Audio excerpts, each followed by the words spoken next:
Om Swastiastu. Perkenalkan, nama saya Ibu Tutar Namakaskara. Di sini saya akan menjelaskan materi tentang pembinaan kedisiplinan. Yang pertama, disiplin. Disiplin adalah kepatuhan pada aturan atau perintah ditetapkan oleh organisasi. Selanjutnya, disiplin adalah sebuah proses yang digunakan untuk menghadapi permasalahan kinerja.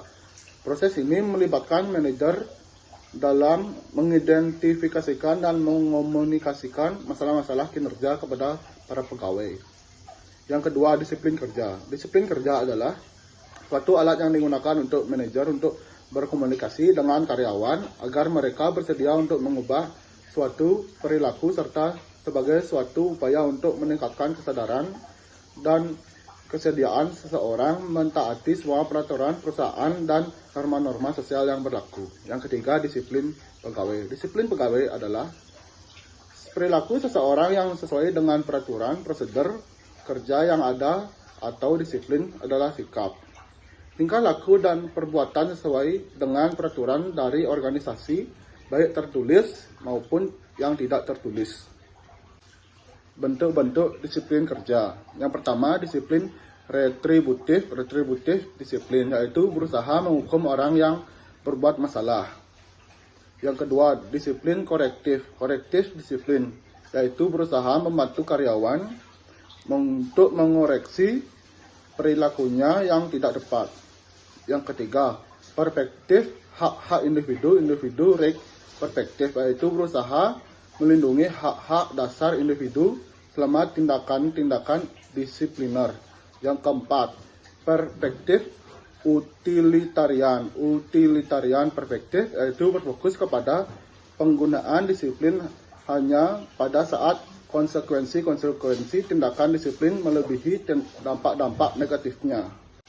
Pendekatan disiplin kerja. Pendekatan disiplin dengan tradisi itu pendekatan disiplin dengan cara memberikan hukuman. Untuk itu, asumsi pendekatan ini adalah yang pertama, pengaruh hukuman untuk memberikan pelajaran kepada pelanggar maupun kepada pegawai lainnya agar tidak mengikuti pelanggaran yang sama. Yang kedua, meningkatkan perbuatan pelanggaran diperlukan hukuman yang lebih keras.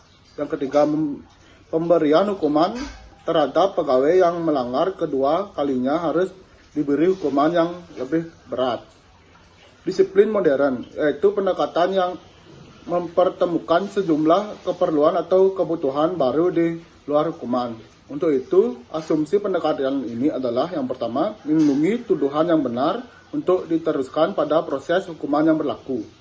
Yang kedua, keputusan-keputusan yang semaunya terhadap kesalahan atau prasangka harus diperbaiki dengan mengadakan proses penyuluhan dengan mendapatkan fakta-faktanya. Yang ketiga, melakukan proses terhadap keputusan yang berat sebelah pihak terhadap kasus disiplin. Pendekatan disiplin bertujuan untuk apabila diterapkan dengan harapan bukan hanya pemberian hukuman, melainkan lebih bersifat pembinaan. Untuk itu, asumsi pendekatan ini adalah yang pertama, disiplin bukanlah suatu hukuman, melainkan lebih mengarah kepada pembentukan perilaku positif.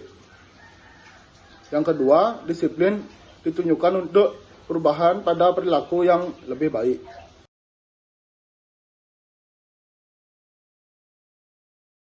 Perkenalkan, nama saya Gusti Trisna Agustini, NPM 309. Di sini saya akan menjelaskan tentang mengatur dan mengelola disiplin. Untuk mengelola disiplin, diperlukan adanya standar disiplin yang digunakan untuk menentukan bahwa karyawan tetap diperlakukan secara wajar. Standar disiplin. Beberapa standar dasar disiplin berlaku bagi semua pelanggaran aturan, apakah besar atau kecil. Tiap karyawan dan penyelia perlu memahami kebijakan perusahaan serta mengikuti prosedur secara penuh.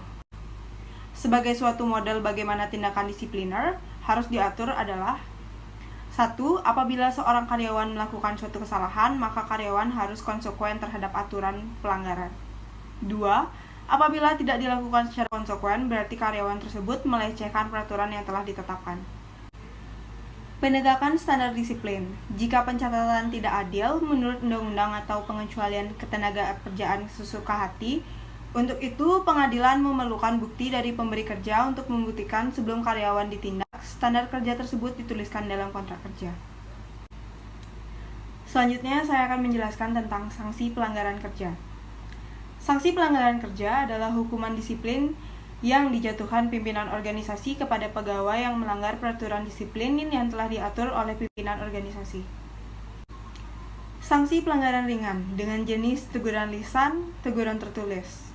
Sanksi pelanggaran sedang dengan jenis penundaan kenaikan gaji, penurunan gaji, dan sanksi pelanggaran berat dengan jenis penurunan pangkat, pembebasan dari jabatan, pemberhentian, dan pemecatan. Selanjutnya, saya akan menjelaskan tentang tujuan disiplin kerja. Tujuan utama tindakan pendisiplinan adalah memastikan bahwa perilaku-perilaku pegawai konsisten dengan aturan-aturan yang ditetapkan oleh organisasi. Tujuan umum disiplin kerja adalah demi kelangsungan perusahaan sesuai dengan motif organisasi bagi yang bersangkutan baik hari ini maupun hari esok. Tujuan khusus disiplin kerja antara lain untuk pegawai menepati segala peraturan dan kebijakan ketenagakerjaan maupun peraturan, dapat bertindak dan berperilaku sesuai dengan norma-norma yang berlaku pada perusahaan, dan tenaga kerja mampu memperoleh tingkat produktivitas yang tinggi sesuai dengan harapan perusahaan.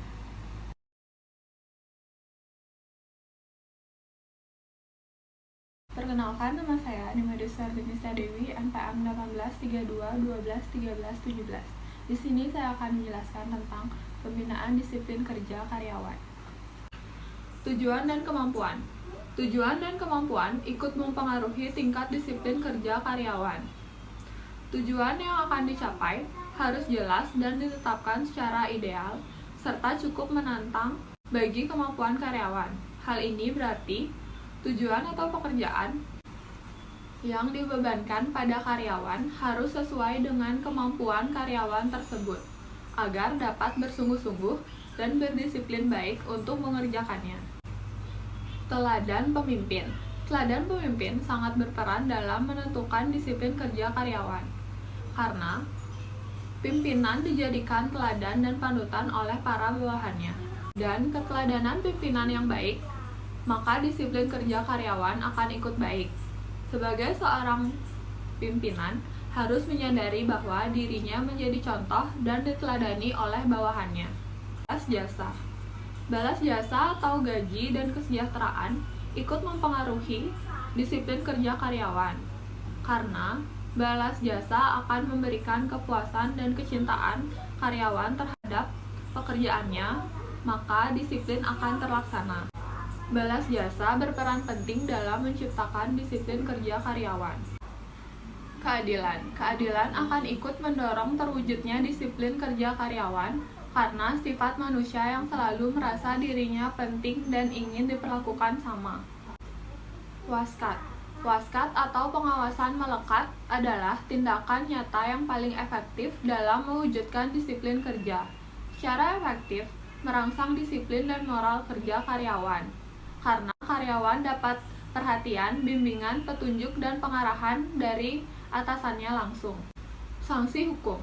Sanksi hukuman berperan penting dalam memelihara disiplin kerja karyawan, karena dengan sanksi hukuman yang berat, karyawan akan semakin takut untuk melanggar peraturan-peraturan organisasi, sehingga perilaku yang indisipliner akan berkurang.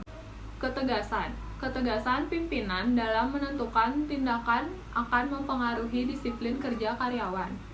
Pimpinan harus berani dan bertindak tegas untuk menghukum setiap karyawan yang indisipliner sesuai dengan sanksi. Hubungan kemanusiaan. Menciptakan hubungan yang baik dan harmonis sesama karyawan, baik hubungan ke atas maupun kepada bawahannya, terdiri dari direct single relationship, direct group relationship, dan cross relationship akan ikut menciptakan disiplin kerja karyawan yang baik.